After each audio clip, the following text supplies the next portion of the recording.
The presence of Nazis and white supremacists assaulting people at your protest. Do you have any comment on that? Yeah, I don't like Nazis.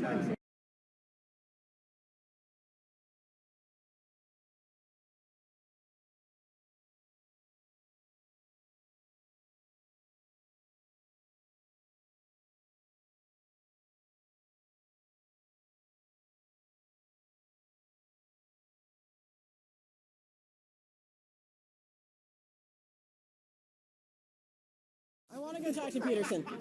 Peterson, do you have any comments on the Nazi presence at your protest? The presence of Nazis and white supremacists assaulting people at your protest. Do you have any comment on that? Yeah, I don't like Nazis. Then why are you... Why were they here? Well, how can I answer Are there views in alignment with yours? At some point you have to realize... that's a foolish question. Look, do you want to know what my views are? I've watched all of your videos, yes. Including... Yes, I have. Yeah. Then why would you ask such a question? Because this is my interpretation of your videos. Apparently, all of the people who arranged the protest against you watched all of your videos. Like, do you want to disavow... I have 150 videos on YouTube.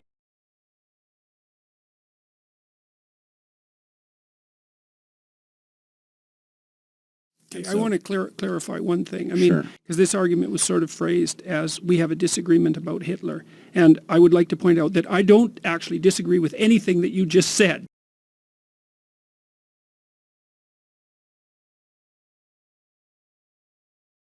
Because if I remain relatively silent, I don't want to be seen, I don't want it to be seen that the fact that I'm disagreeing with you means, or that there is a disagreement means that it's a disagreement about any of that. I think the disagreement was something like, I said that Hitler was even more evil than we thought he was.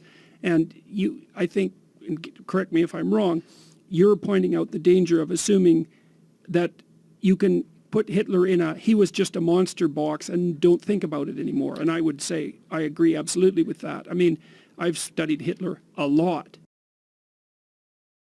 And there's a bunch of things that you can't say about him. You can't say he was stupid. Right. You can't say he was without artistic talent. You can't say that he was a poor organizer. You can't say that he wasn't charismatic. You can't say that he did wonders for Germany's economy in the first part of his reign.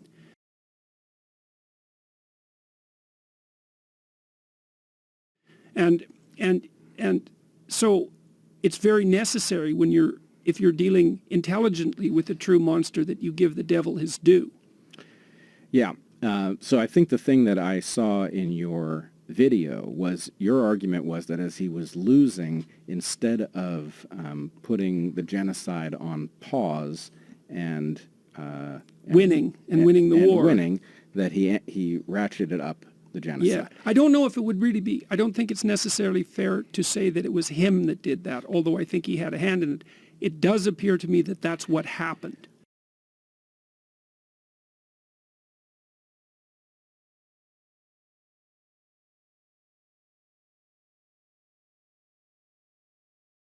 And so the story, in its fragmentary manner, ties the individual psychopathology that's resentful and revenge-seeking to the proclivity for broad-scale warfare. And this really hit me because I was interested particularly in what was happening in the Nazi camps with the guards.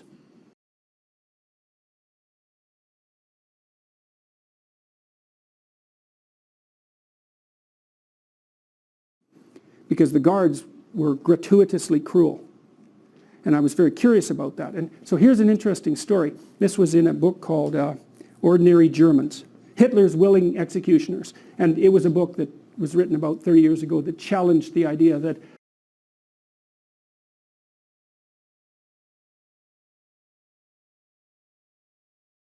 the Nazi phenomena was top-down order following, which I don't believe, by the way. I think that that's a very weak hypothesis. Fascistic societies are fascistic at every single level of organization. Spiritually, within the family, within the local community, it's like a holograph. It's the same absolutely everywhere. It's not top-down. I mean, there are leaders who get produced and maybe they catalyze it, but to blame it on the leaders is to forget about the process by which the leaders come to be.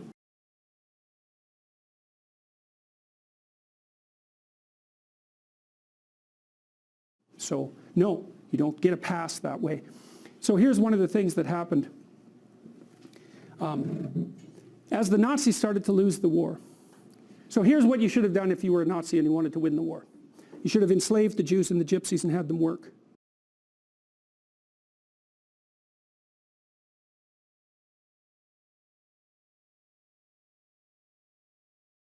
Right?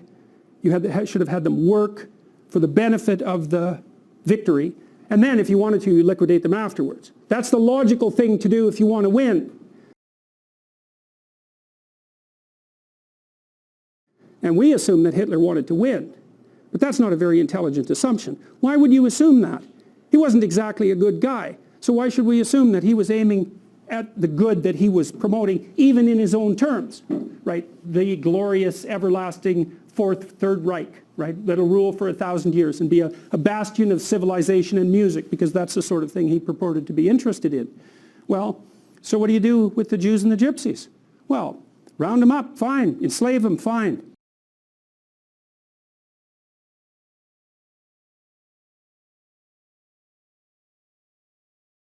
You don't kill them. You certainly don't devote a substantial proportion of your war resources while you're losing to accelerate the rate at which the extermination is taking place. Because that's a bit counterproductive, unless what you're aiming at is the maximum possible mayhem in the shortest period of time. Well, so what happened as the Germans started to lose the war? Did Hitler lose faith in his own ability? No, he believed that the Germans had betrayed him with weakness. And so he was perfectly willing to accelerate the rate at which Germany was losing the war. So I think the thing that I saw in your video was your argument was that as he was losing, instead of putting the genocide on pause and winning the war, that he ratcheted up the genocide. Yeah, I don't know if it would really be, I don't think it's necessarily fair to say that it was him that did that. And so when Hitler and his minions had the choice, here's the choice. You can suspend your unnecessary demolition of people, win the damn war, and then pick it up afterwards. Or while you're losing, you can just accelerate the mayhem even though it's counterproductive. It's like, what'd they pick? Well, they picked to accelerate the mayhem.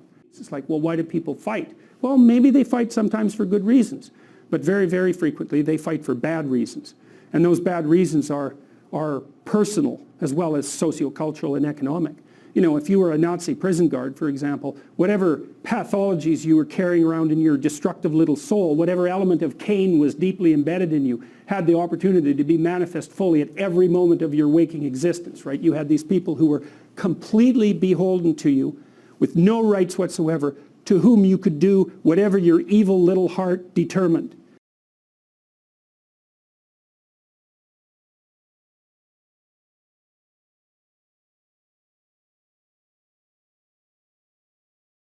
Think, well, maybe that was a motivation for putting them there to begin with. And all the cover story about, well, we're trying to build the Third Reich and we're trying to stabilize the state and we're trying to do all these good things. Maybe that's just a cover story for the real motivation.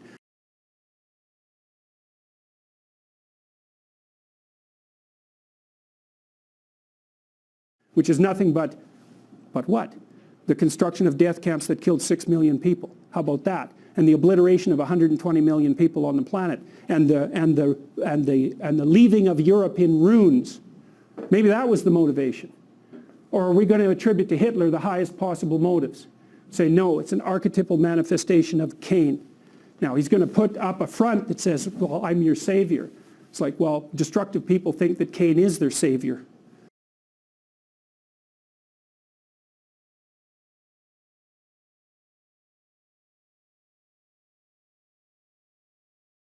You know, the Germans were under tremendous stress in the 1930s. Their whole economy blew out. They had to, take wheelbarrows full of billions of marks to buy a piece of bread. Their currency fell to zero. Unemployment was staggeringly high. They were paying off debts like mad because of the First World War.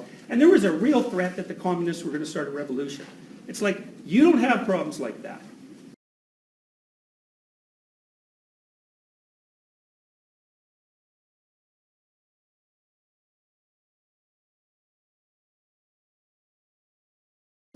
So the Germans had no idea what to do, you know, and Hitler was a canny person with a brilliant sense of drama.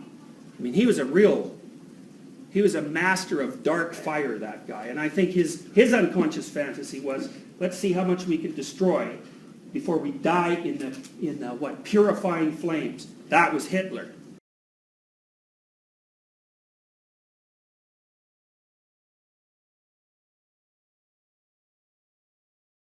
So, and he was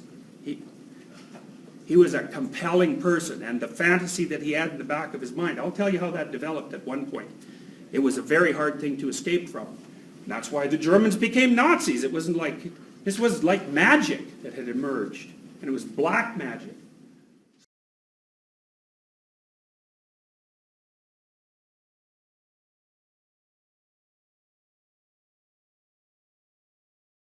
So, now let's look at this from a sociocultural perspective. So, I've spent a lot of time studying Hitler because I'm interested in ideological possession. You know, and Hitler's a great example of that because his ideology was so harsh, but it was also so attractive to people. It was so unbelievably attractive. You know, and you got to ask how the hell you account for something like that. So, you look on the right there, eh? That's the Nuremberg parade ground. So, I hope you can see this a little bit. The left there, that's all people. Right? So the Nazis built this parade ground in Nuremberg that was like the biggest parade ground ever built on the planet. And they'd have hundreds of thousands of people at these rallies, right? And so you look at the order, there's a line down the middle there where the leaders walk, and that's at Nuremberg. And then it's just surrounded by these masses and masses and masses of people in lines and all these orderly displays of power. And then there's Hitler there like this. And one of the things Hitler was really proud of was the fact that he could stand like that for like 8 hours. And that was willpower, as far as he was concerned. And he was a worshiper of willpower. And he bathed 4 times a day. So he's also somebody who was very much obsessed with cleanliness. Cleanliness and willpower and order. So that's Hitler.